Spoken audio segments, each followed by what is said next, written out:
வணக்கம் my dear zonemates, welcome to Shafi zone. நான் உங்க ஷஃபி அண்ட் இன்னைக்கு நம்ம பார்க்க போறது சீரியல் கொடுமைகள். லட்சுமியே போற்றி ஓம்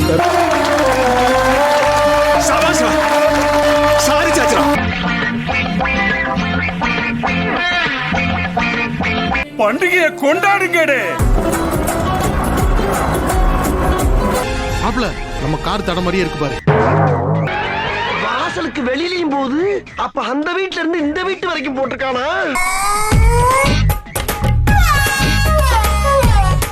சுத்தமா பேசி போயிட்டா போட்டுக்கடா. முன்னாடிலாம் சீரியல் கொடுமைகள் போட்டா குடுகுடுன்னு ஓடி வந்து பார்ப்பாங்க. ஆனா இப்பெல்லாம் ஏன்டா சீரியல் கொடுமைகள் போடுறீங்கன்ற அளவுக்கு லாஸ்டா போட்ட சீரியல் வீடியோலாம் இன்னும் 1 லட்சத்துக்கே முக்கிக்கிட்டு இருக்கு. புரியுது, பிக் பாஸ் போட்டதுனால நிறைய பேர் வந்து பார்க்காம விட்டுருப்பீங்க. ஆனா இப்ப மறுபடியும் வந்துட்டனா இல்லையா, அதனால முடிஞ்ச அளவுக்கு இந்த லைக் ஷேர் அதெல்லாம் பண்ணி கொஞ்சம் சப்போர்ட் பண்ணீங்க அப்படின்னா யூடியூப் காரன்னு கொஞ்சம் ரெக்கமெண்ட்லாம் பண்ணுவான்.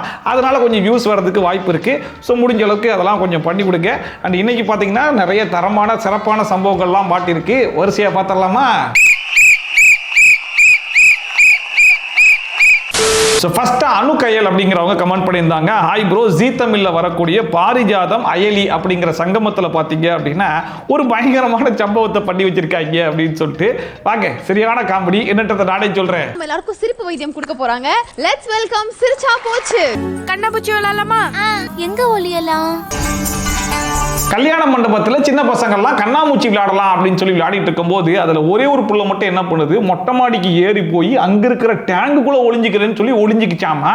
அந்த டேங்குடைய கேப்பும் க்ளோஸ் ஆயிடுச்சான்.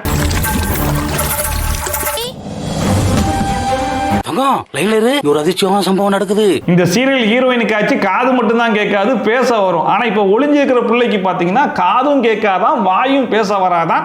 ஆனா அந்த புள்ள போயிட்டு டேங்குக்குள்ள ஒளிஞ்சிருக்கு. இப்ப அந்த புள்ளையால கத்தி கூச்சலும் போட முடியாது. இப்படிப்பட்ட ஒரு சிச்சுவேஷன்ல அந்த புள்ள எங்க ஒளிஞ்சிருக்கு அப்படிங்கறத கண்டுபிடிக்கணும். அவளால கத்தவும் முடியாது, யார் சொல்றதையும் கேட்கவும் முடியாது. நிலைமை எங்க கைமீறி போயிடுச்சு. நீங்க வந்தாதான் சிவா இதை அடக்க முடியும். எல்லாரும் கடந்து பயங்கரமா தேடுறாங்க, பட் இருந்தாலும் கிடைக்கல. பட் எப்படி கண்டுபிடிச்சிருவாங்கன்றது தெரியும். எப்படி கண்டுபிடிக்க போறாங்கன்றது தானே சுவாரஸ்யமே. ஒரு சின்ன பொண்ணு இங்க விளையாடிட்டு இருந்தா, அவளை பாத்தீங்களா? ஒரு சின்ன பொண்ணு காது கேட்காம வந்தா எனக்கு தெரியல. இதுல நாம எடுத்து வைக்கிற ஒவ்வொரு ஸ்டெப்பும் நிதானமா ஜாக்கிரதையா இருக்கணும். இதுல இன்னொரு விஷயம் என்னன்னு சொல்லி பாத்தீங்கன்னா, டேங்க்ல உட்கார்ந்திருக்க அந்த குழந்தையோட கம்மல் கரண்டி கீழே விழுற மாதிரி காட்டுறாங்கல்ல, அது எப்ப விழுதுன்னு சொல்லி பாத்தீங்கன்னா, டேங்க்ல தண்ணியே இல்லாம போய் மோட்டர் போடுங்கன்னு சொல்லி மோட்டர்லாம் போட்டதுக்கு அப்புறமா தண்ணி கால்வாசி நிறைஞ்சதுக்கு அப்புறமா தான் அந்த கம்மலே கலந்து விழும்.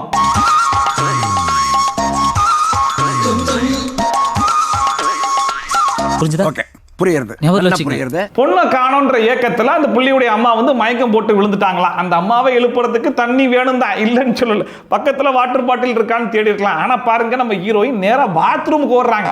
டேப்பை திறந்து தண்ணியை பிடிக்கிறாங்க. அங்கதான் வச்சிருக்காங்க ஒரு ட்விஸ்ட். அந்த ட்விஸ்ட் என்னங்கிறத நான் சொல்றதை விட அவங்களே சொல்லுவாங்க, கேளுங்க. பாவையோட கம்மலாச்சே. ஓ, நீ அப்படி வரியா?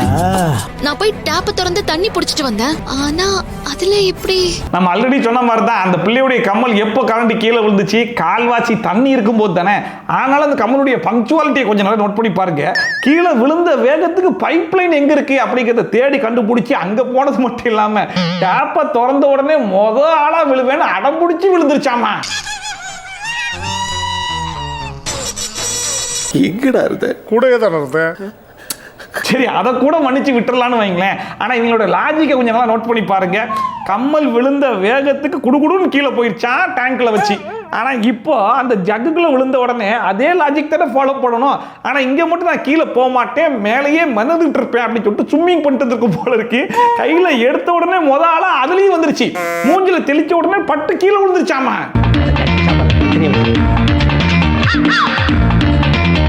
பாவையோட கம்மலாச்சே. இத்தனைக்கும் அந்த கம்மல் எங்க இருந்து வந்துச்சுன்றதை கூட இவங்க சரியா கவனிக்கல. சாரியில கிடக்கும், அங்க இருந்து தான் எடுப்பாங்க. அதை எடுத்த உடனே நான் பாத்ரூம்ல புடிச்சிட்டு வந்தது இங்க எப்படி, அப்ப பாத்ரூம்னா டேங்க், அப்ப டேங்க்ல இருக்கும் அப்படின்னு சொல்லிட்டு உடனே ரூட்டை போட்டு கண்டுபிடிச்சிட்டாங்களா நம்ம அயலி. ஒருவேளை பாவை டேங்க்ல இருப்பாலும்.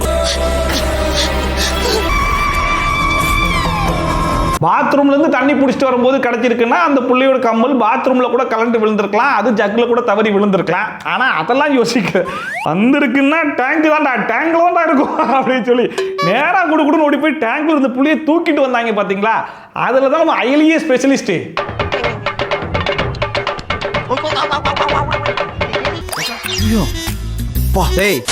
அடுத்ததா வினோத் சுப்பிரமணியம் அப்படிங்கிறவங்க என்னோட இன்ஸ்டாகிராமுக்கு வந்து மெசேஜ் அனுப்பிச்சிருந்தாங்க. சன் டிவியில் வரக்கூடிய லக்ஷ்மி சீரியல்ல இந்த ரேட்ல இந்த எபிசோட்ல போய் பாருங்க, ஒரு பயங்கரமான காமெடி ஒன்று பண்ணி வச்சிருக்காங்க அப்படின்னு சொல்லிட்டு. இது தரமான சம்பவம் என்னன்றது நானே சொல்றேன் வாங்க. எல்லாரும் வாங்க.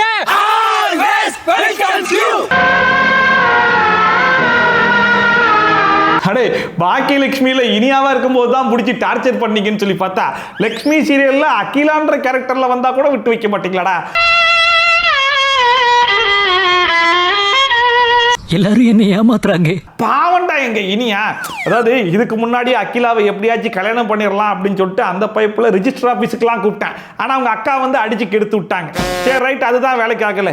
சீரியல்னாலே தொட்டு பண்ணக்கூடிய விஷயம் என்னது, திருட்டு கல்யாணம். சரி அதையாச்சும் ட்ரை பண்ணலாம் அப்படின்னு சொல்லி ட்ரை பண்ண கடைசியில் அதை அகிலாவே அடிச்சு கெடுத்து விட்டுருச்சு.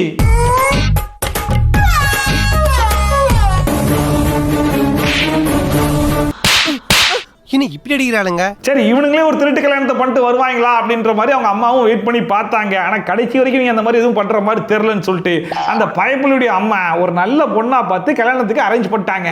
அது கல்யாண மேடை வரைக்கும் வந்துருச்சு.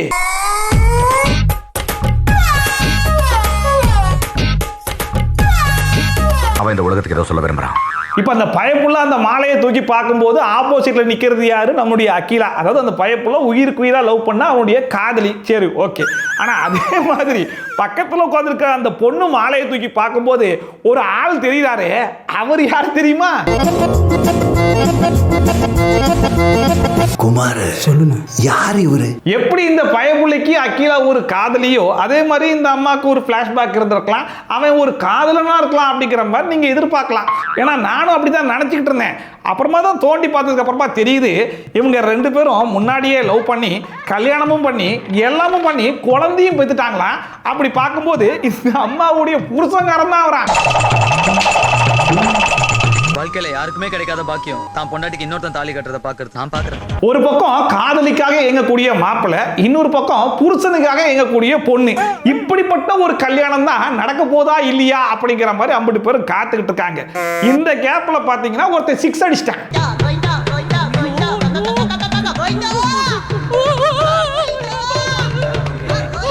என்னடா நடக்குது, எப்படா?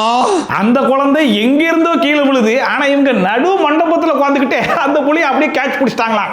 இதெல்லாம் கூட பரவாயில்ல, மேலே இருந்து ஒரு குழந்தை கீழே விழுதுன்னா எவ்வளவு ஷாக் ஆகணும். ஆனா ஏதோ IPL மேட்ச் பார்த்துக்கிட்டே தாலி கட்டுற மாதிரி மாப்பிள்ளை எவ்வளவு அழகா தாலி கட்டுறாரு பாத்தீங்களா. இத்தனைக்கு அவருக்கு இது பிடிக்காத கல்யாணமா.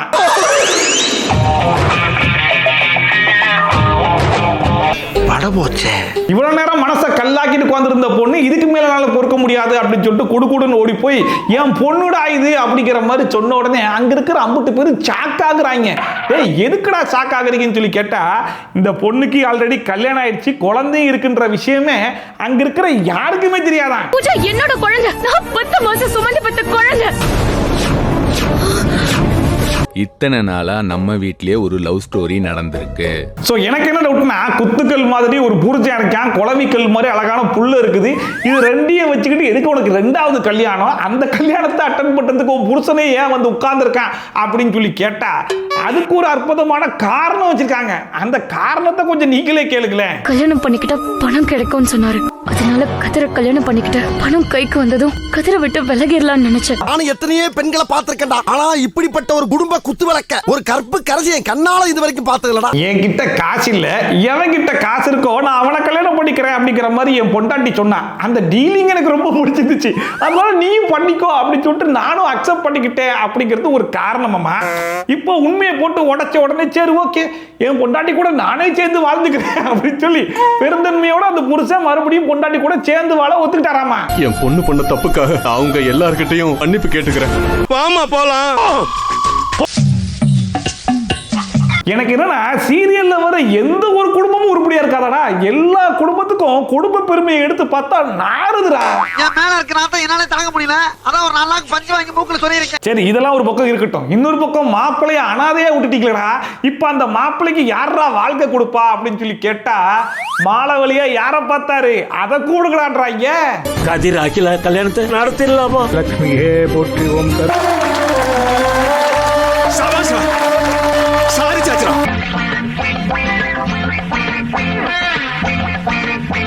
பரவாயில்ல, இங்கேயும் பாக்கியலட்சுமி மாதிரி 2வது கல்யாணம் ஒன்று பண்ணி அதுக்கப்புறமா தான் மறுபடியும் சேர்த்து வைப்பாங்கன்னு நினைச்சேன். ஆனா கல்யாண மேடையில் வச்சே களைச்சி விட்டு கல்யாணத்தை பண்ணி வச்சுட்டாங்க. அது வரைக்கும் சந்தோஷம்னு யோசிச்சாலுமே அதுக்கு பின்னாடி ஒரு பயங்கரமான ட்விஸ்ட் வச்சிருக்காங்க. கதிரும் அகிலாவும் ஒரு நல்ல நிலைமைக்கு வந்ததுக்கு அப்புறம் அகிலா நம்ம வீட்லயே இருக்கட்டும், அவ படிப்பை பார்க்கட்டும். சபா இப்பவே கண்ணை கட்டுது. அட போங்கடா கொய்யாங்கோ அப்படிங்கிற மாதிரி ஒண்ணு கல்யாணம் பண்ணி வைக்க மாட்டாங்க, அதை மீறி எப்படியோ கல்யாணம் நடந்துச்சு அப்படின்னா குடும்பம் நடத்த விட மாட்டாங்க. இவங்க 2 பேரும் என்னைக்கு செட்டில் ஆகிறது, என்னைக்கு நான் குடும்பம் நடத்துறது? ஆக மொத்தம் இனியாவா இருந்தாலும் சரி அகிலாவா இருந்தாலும் சரி கடைசி வரைக்கும் நிம்மதியா மட்டும் இருக்க விட மாட்டாங்க போல.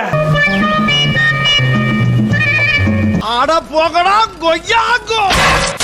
அடுத்த ரஞ்சிதா பாண்டியன் அப்படிங்கிறவங்க என்னோட இன்ஸ்டாகிராமுக்கு வந்து மெசேஜ் அனுப்பிச்சிருந்தாங்க. மகாநதி சீரியல்ல மகாநதி சீரியலுக்குன்னு பயங்கரமான ஃபேன் பேஸ் இருக்குது. ஏன்டா மகாநதி சீரியல்லாம் நீ ட்ரோல் பண்ற அப்படிங்கிற மாதிரிலாம் கேள்வி கேட்டு வரீங்க. எல்லாம் ஓகே தான், ஆனா கண்டென்ட் எப்படி இருக்குன்றது நீங்க பார்க்கணுமா இல்லையா? இன்னைக்கெல்லாம் ஒரு கண்டென்ட் பண்ணி வச்சிருக்காங்க. அது என்னங்கிறத நீங்களே பார்த்துட்டு வந்து கமெண்ட் செக்ஷன்ல சொல்லுங்க. நானும் கமெண்ட்ஸை படிச்சு பார்க்கறேன். பாய்ஸ் நல்ல ஆக்ஷன் பிளாக் மாட்டிருது. ஃபுல் என்ஜாய்மென்ட் தான். வாங்கடா. காருக்குள்ள ஆள் இருந்தாங்கன்ற படம் கூட தெரியக்கூடாது. சரிங்க சார். இப்போ வில்லன் கொடுத்த இன்ஸ்ட்ரக்ஷன் படியே லாரி டிரைவர் என்ன பண்றான், காரை அடிச்சு ஏத்திடுறான். 2 பேரும் உயிருக்கு போராடிட்டு இருக்காங்க. இதுல நம்ம காவேரி பிரெக்னெண்டா இருக்காங்க அப்படிங்கிற விஷயம் ஊரறிஞ்ச விஷயம் இல்ல. ஸோ அவங்கள கொண்டு போய் ஹாஸ்பிட்டல் அட்மிட் பண்ண உடனே குவா குவான்னு ஒரு சத்தம். குழந்தை பிறந்துருச்சு. என்னதான் ஆக்சிடென்ட் ஆனாலும் குழந்தை நல்லபடியா பிறந்துருச்சுல, அது வரைக்கும் சந்தோஷம் அப்படிங்கிற மாதிரி நினைச்சாலும் குழந்தை நல்லா பிறந்துருச்சு. ஆனா அம்மாவோட நிலைமை நீங்க நினைக்கிற அளவுக்குலாம் ஒன்றும் இல்லை. பட் இருந்தாலும் வழக்கமா சீரியல்ல கண்டென்ட் கொஞ்சம் பஞ்சம் ஆயிடுச்சுன்னா எந்த ஆயுதத்தை கையில எடுப்பாங்களோ அந்த ஆயுதத்தை டைரக்டர் கரெக்டா எடுத்துட்டாப்ல. இப்போ ஒரு கண்டிஷன். Mammary loss. நீ அம்மாலாம் வந்திருக்கீங்க, அப்பா எங்க? காவேரி கண்ணை முழிச்ச உடனே குழந்தை எங்க, என் புருஷனை எங்கன்னு கேட்பாங்கன்னு சொல்லி பார்த்தா பல வருடத்துக்கு முன்னாடி செத்து போன அவங்க அப்பாவை எங்க எங்கன்னு தேடுறாங்க. அப்பா வீட்ல இருக்காரா? சுசேன மறந்துட்டானா?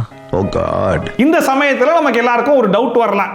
காவேரி கண்ணை முழிச்சு யார் யாரையோ தேடி இருக்கலாமே, எதுக்கு ரொம்ப வருஷத்துக்கு முன்னாடி செத்து போனா அவங்க அப்பாவை தேடினாங்க அப்படின்னு சொல்லி கேட்டீங்கன்னா அதுக்கும் ஒரு முக்கியமான காரணம் இருக்கு.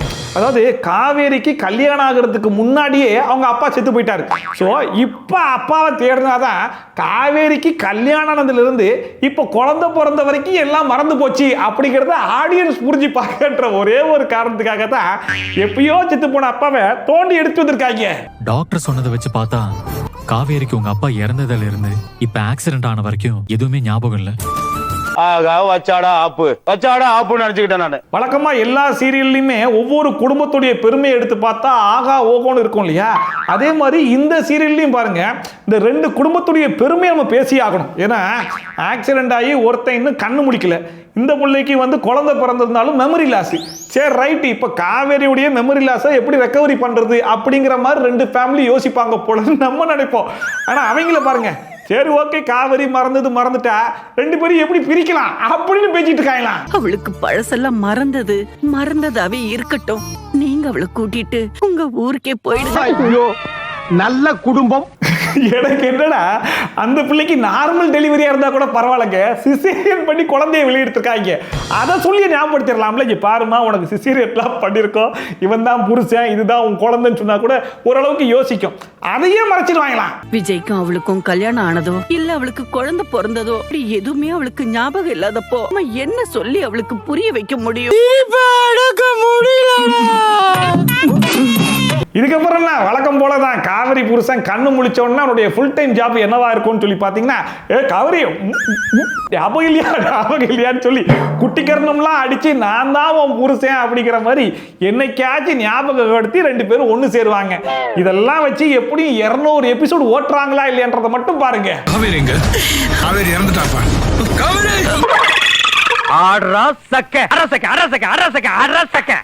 அண்ட் மறுபடியும் வினோத் சுப்பிரமணியன் அப்படிங்கிறவங்க இன்ஸ்டாகிராம்ல இன்னொரு கண்டென்ட் அமைச்சிருக்காங்க. சின்ன மருமகள் சீரியல்ல இந்த ரேட்ல இந்த எபிசோட்ல போய் பாருங்க, குலுங்கி குலுங்கி சிரிக்கிற அளவுக்கு பயங்கரமான காமெடிலாம் பண்ணிருக்காங்க அப்படின்னு சொல்லிட்டு. சின்ன மருமகள்ல பண்ணாத காமெடியா வாங்க என்னன்றதை பார்த்துருவோம். காமெடிக்கு நாங்க கேரண்டி. போயிட்டு வந்துடுறோம். இந்த சீரியல்ல ஹீரோ சார் எப்படிப்பட்ட ஒரு ஆளுன்னு சொல்லி பாத்தீங்கன்னா, பிரெக்னெண்டா இல்லாம வயித்துல துணியை கட்டி பிரெக்னென்ட்னு சொல்லி ஏமாத்தின ஆளு. அந்த ஆளை நம்பி இந்த வேலை பத்திரமா கொண்டு போப்பா அப்படின்னு சொல்லி அமுச்சு விட்டா அந்த மனுஷன் வேலை மட்டும் இல்ல பொண்டாட்டியும் சேர்த்தை தொலைச்சிடுறாரு.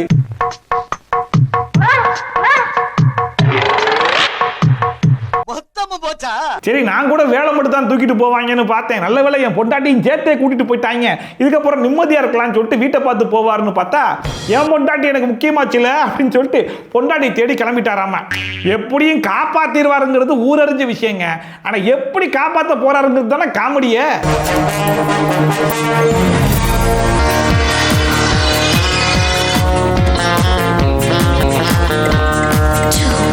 வில்லனுங்க போய் 1 மணி நேரம் ஆச்சு. அதுக்கப்புறமா தான் இந்த மனுஷன் போய் ஒருத்தர்கிட்ட கெஞ்சி இஞ்சி ஒரு பைக் எல்லாம் வாங்கி அதுக்கப்புறம் அவங்க அப்பாவை பார்த்து ஒரு 1/4 மணி நேரம் பேசிட்டு சரி ரைட் வா போய் தேடலாம் அப்படின்னு சொல்லிட்டு கிளம்புறாங்க. நீ சேதுவோட போயா. நீ வண்டி பாத்தியா? பாத்து போயா. என்னாச்சு? What's going on? இப்ப வில்லனுங்க எந்த பக்கமா போனாங்கன்றத கண்டுபிடிச்சாதான் பொண்டாட்டியும் வேலையும் காப்பாற்ற முடியும். அதுவும் நம்ம ஹீரோ சார் சம்பந்தம் இல்லாம அந்த இடத்துல நிப்பாட்ட போறாரு. ஏதோ ஒரு க்ளூ இருக்கு அந்த இடத்துல அப்படிங்கறத நம்மளே புரிஞ்சுக்கணுமா இல்லையா? இப்ப அந்த க்ளூவை மட்டும் கொஞ்சம் பாருங்க. எங்க போனதுன்னு தெரியல. மாப்ள நம்ம கார் தடமாரியே இருக்கு பாரு. வாரே வா, நம்ம அந்த க்ளூவா இருக்குமோ இந்த க்ளூவா இருக்குமோன்னு சொல்லிட்டு 1008 விஷயத்தை யோசிச்சா காரு டயர் தான் ஒரு க்ளூ அப்படிங்கிறத கண்டுபிடிச்சாங்க. பாத்தீங்களா? ஏன்னா அந்த வழியா ஒரு காரு கூட வேணா போகக்கூடாது, அது எப்பறம் உங்க காருன்னு கரெக்டா சொல்றீங்க அப்படிங்கிற மாதிரி ஒரு கேள்வி கேட்டா அதுக்கு பின்னாடி உட்கார்ந்துருக்காரு அழுத்தம் திருத்தமா ஒரு காரணம் சொல்றாப்ல. அதை கொஞ்சம் கேளுங்க. எதை வச்சு மாமா சொல்ற? டெய்லி காரை கழுவி துடைக்கிற நம்ம கார் தடம் எனக்கு தெரியாதா? ஐயோ ஒரு நிமிஷத்துல உடம்பெல்லாம் குப்புன்னு வேர்க்குதே. ஏண்டா டேய், உங்களுக்கு எல்லாம் மனசாட்சியே இல்லையடா? டெய்லி நான் தான் காரை கழுவுறேங்க, நான் தான் துடைக்கிறேன் அப்படிங்கிற மாதிரி சொல்றான்னா அந்த காரை நீங்க எங்க நிப்பாட்டினாலும் கண்டுபிடிச்சிட வேண்டாம் அப்படின்னு சொன்னா ஒரு நியாயம் இருக்குது. ஆனா நான் தான் கழுவி துடைக்கிறேன், கார் டயர் ஆச்சு எனக்கு தெரியாதா அப்படின்னு சொல்லி கேட்டா இதுல என்னடா லாஜிக் இருக்கு? டெய்லி காரை கழுவி துடைக்கிற நம்ம கார் தடம் எனக்கு தெரியாதா? வண்டியில ஏறு மாமா. சரி இதெல்லாம் கூட பரவாயில்லன்னு மன்னிச்சு விட்டுறலாங்க. இந்த வடிவேல் காமெடியில மிளகா பொடியை போட்டு வாடான்னு சொன்னதுக்கு வீடு வரைக்கும் போட்டு வருவாங்க தெரியுமா? அந்த மாதிரி கார் டயருடைய தடத்தை ஃபாலோ பண்ணி இவங்க கடைத்துல எங்க போய் தெரியுமா என்ட்ரி கொடுக்குறாங்க? வாசலுக்கு வெளியிலயும் போது அப்ப அந்த வீட்ல இருந்து இந்த வீட்டு வரைக்கும் போட்டிருக்கானா? ஆனா சும்மா சொல்லக்கூடாது, வில்லனும் சாதாரணப்பட்ட ஆள்லாம் கிடையாதுங்க. எங்கேயும் தடம் மிஸ் ஆகிற போது அப்படின்னு சொல்லிட்டு கடத்துல டயரை கழட்டி வாசப்படி வரைக்கும் உருட்டிட்டே வந்திருப்பான் போல இருக்கு. கடைசியா டோர் வரைக்கும் விட்டாங்க பாருங்க.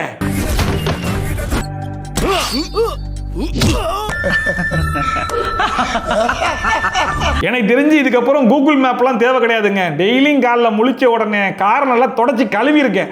அதுக்கப்புறம் அந்த கார் எந்த நாட்டுக்கு போனாலும் சரி காருடைய டயர் தடத்தை ஃபாலோ பண்ணியே போய் கண்டுபிடிச்சிடலாம்ல. மைண்ட்ல வச்சிருக்கிறேன், யூஸ் பண்ணிக்கிறேன். அடுத்ததா லதா முத்துக்குமார் அப்படிங்கிறவங்க கமெண்ட் பண்ணியிருந்தாங்க, அண்ணா சிங்கப்பெண்ணே 3 முடிச்சு அப்படிங்கிற சங்கமத்துல இந்த ரேட்ல இந்த எபிசோட்ல போய் பார்த்தீங்க அப்படின்னா கபடியை வச்சு பயங்கரமான காமெடி பண்ணியிருக்காங்க அப்படின்னு சொல்லிட்டு. இந்த சீரியல்ல மற்ற ஸ்போர்ட்ஸ்லாம் கூட மன்னிச்சு விட்டுறாங்க, ஆனா கபடியை தான் போட்டு பயங்கரமான டார்ச்சர் பண்றாங்க.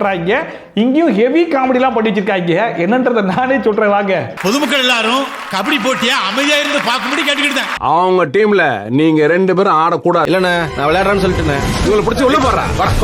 ஹீரோ டீம்ல ஆடலாம்னு சொல்லிட்டு இருந்த 2 சப்ஸ்டியூட்டை வில்லன் என்ன பண்றான், பிடிச்சி ஒளிச்சு வச்சிடறான். அதனால சப்ஸ்டியூட் இல்லாம எப்படா நம்ம விளையாடுறது அப்படிங்கிற மாதிரி ஹீரோ டீம் ஒரு பக்கம் முழிக்க ஆரம்பிச்சிட்டாங்களாம். என்னதான் சார் ப்ராப்ளம்? சப்ஸ்டியூட் இன்னும் வரல. சப்ஸ்டியூட் இல்லாம எப்படி விளையாடுவீங்க?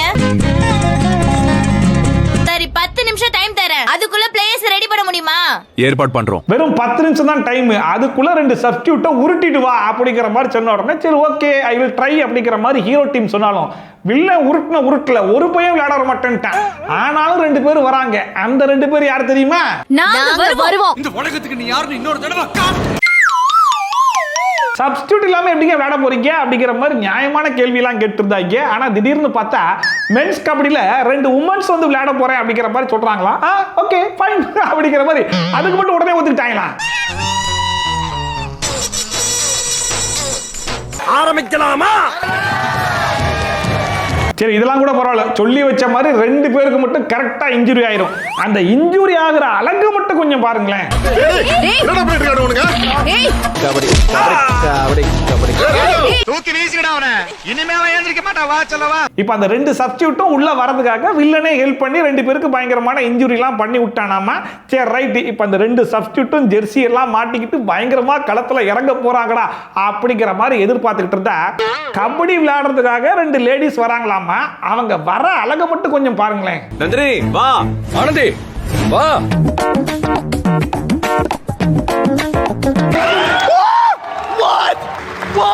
ஏண்டா கபடி ஆடுறதுக்காக கூப்பிட்டீங்களா இல்ல கோலம் போட்டிக்காக கூப்பிட்டீங்களாடா? ஏண்டா சாரியை கட்டிக்கிட்டு கபடி, சரி ரைட் அதெல்லாம் கூட விட்டுறலான்னு வைங்க. இன்னொரு விஷயம் சொல்றேன், அதை கட்டி யாரும் சாக் ஆயிராதீங்க. இந்த 2 பேர்ல பச்சை சாரி கட்டி ஒரு லேடி வராங்க பாத்தீங்களா? அவங்க ஒரு வருஷமா அதுக்கு மேலேயே கன்சீவா இருக்காங்களா?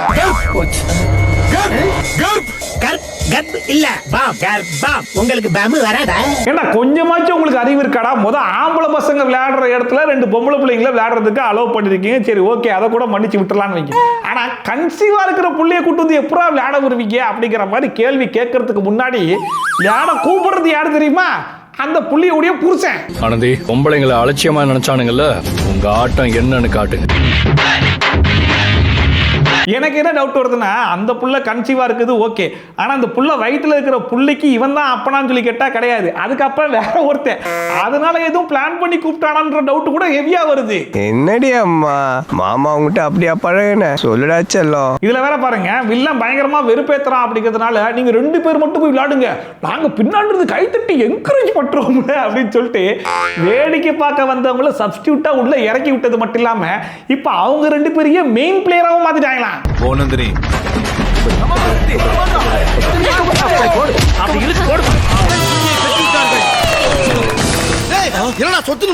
இதுல கொடுமையான விஷயம் என்ன தெரியுமாங்க?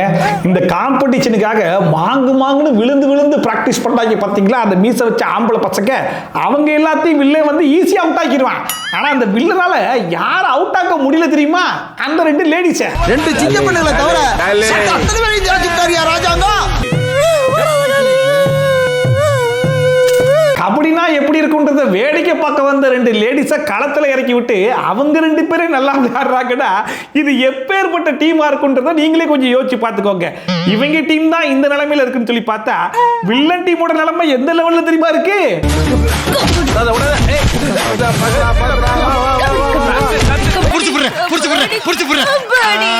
கபடினா எப்படி ஆடுவாங்க? நம்ம கோட்டை தாண்டி உள்ள வந்தா மறுபடியும் அவன் இடத்துக்கு போக கூடாது, அவங்கள புடிச்சு போட்டுறணும்டா அப்படிங்கிற மாதிரி தானே ஆடுவாங்க.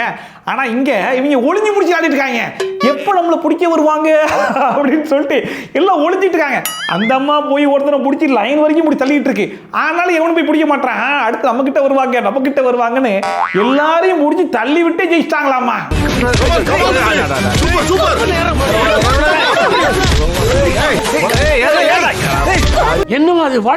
இதுல அல்டிமேட்டான விஷயம் என்னன்னு சொல்லி பாத்தீங்கன்னா, அந்த வில்லன்ல மெயினா ஒருத்தர் இருக்காங்க பாத்தீங்களா, அவன் தான் பயங்கரமான கபடி பிளேயரா.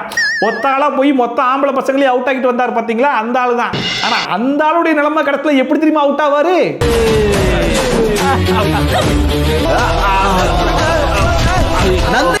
சுத்தமா பேசி போயிட்டா போட்டுக்கடா.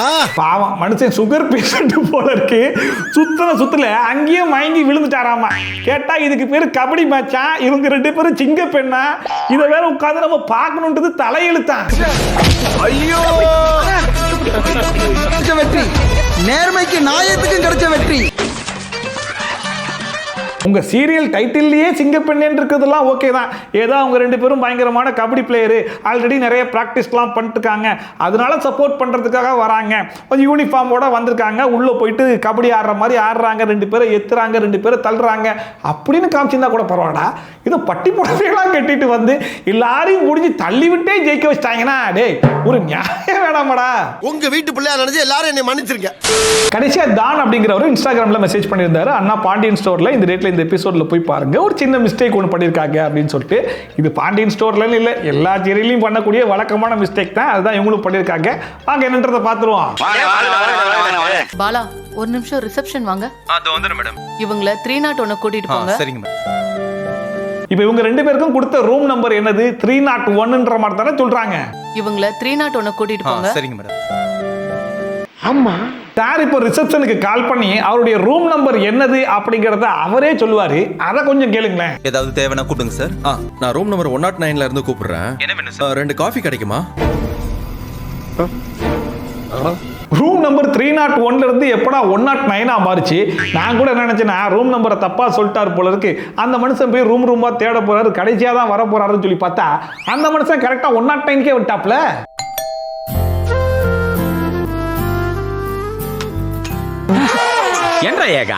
பேரு, பிளட் குரூப், நட்சத்திரம் சொல்லிட்டு எதையோ மறந்தீங்க. சரி ஓகே, அதுக்கெல்லாம் கொஞ்சம் கேப் இருந்துச்சு, அதனால மறந்தீங்கன்னு சொல்லலாம். ஆனா ரூம் நம்பர் கூட மறப்பீங்க. இவங்கள 301 கூட்டிட்டு போங்க. சரிங்க. நான் ரூம் நம்பர் 109ல இருந்து கூப்பிடுறேன். நீங்க இத பெருசுபடுத்தாதீங்க ஐயா. சரி சரிடா. சாலதான் வீடியோ நீங்க இந்த வீடியோ பார்த்து கொஞ்சமா என்ஜாய் பண்ணிருப்பீங்க நம்புறேன். ஒருவேளை நீங்க என்ஜாய் பண்ணீங்கன்னா அதை மறக்காம கமெண்ட் செக்ஷன்ல சொல்லுங்க. இதே மாதிரி ட்ரோல்ஸ் அண்ட் ரிவ்யூஸ்லாம் கண்டிப்பா பார்க்க நினைச்சீங்கன்னா மறக்காம சப்ஸ்கிரைப் பண்ணிட்டு பக்கத்துல கூடிய பெல் ஐகான் டான் தட்டி விட்டீங்கன்னா நான் போற வீடியோ நோட்டிஃபிகேஷன்லாம் டான் டான் டைப் வந்து சேர்ந்துரும். ஸோ வீடியோ இது மாதிரி சூப்பரான வீடியோட சூப்பரான ரிவ்யூவோட சூப்பரான ட்ரோலோட உங்களை சந்திக்கிறேன். ஷாப்பி tata bye and take care.